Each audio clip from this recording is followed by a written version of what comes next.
ทางคันคำกำลังเรียนหนังสือ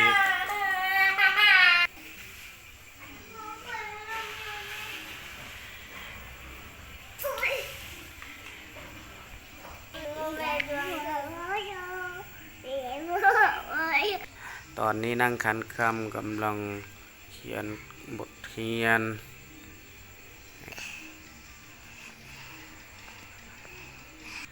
นางคันคำเนี่ยนางเกมมดนี่เรียนหนังสือนางเกมมดนี่อ่านภาษาอังกฤษบ่นี่ฮะบ่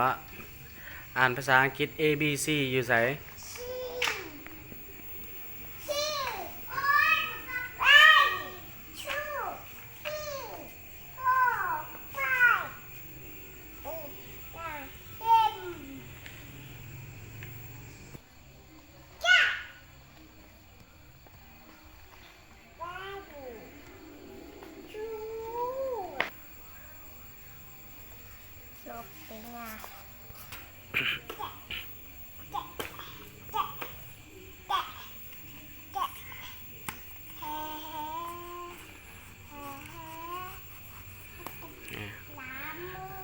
ช่องเอ๋ยน้องเบิ่งบทเรียนนี่ช่องเอ๋ยน้องนี่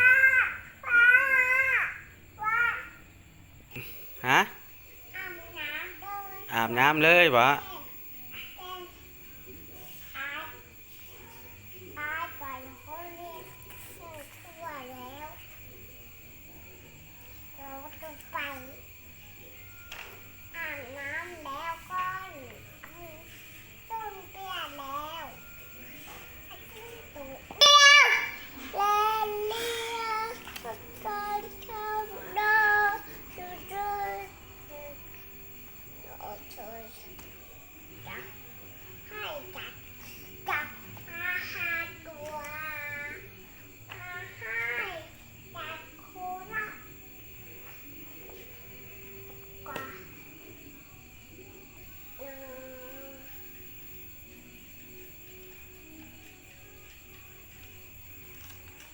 จะเฮ็ดหยังนางเข็ม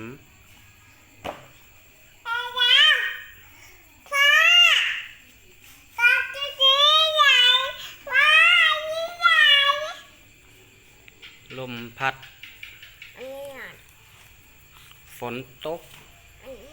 แดดออกปึ้มบ่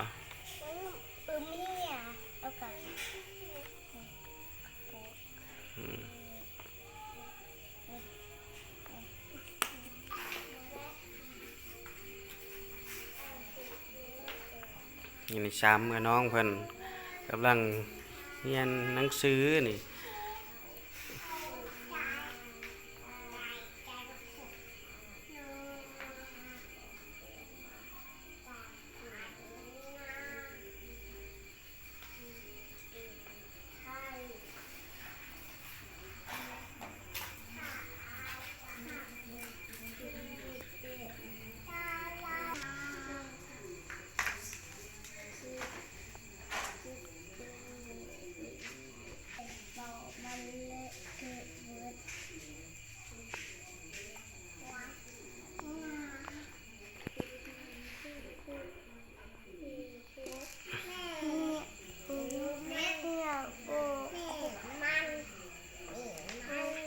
นี่นักควร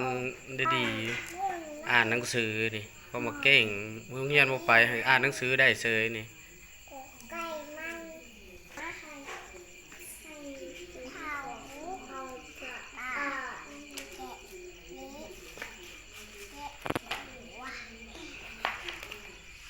นาง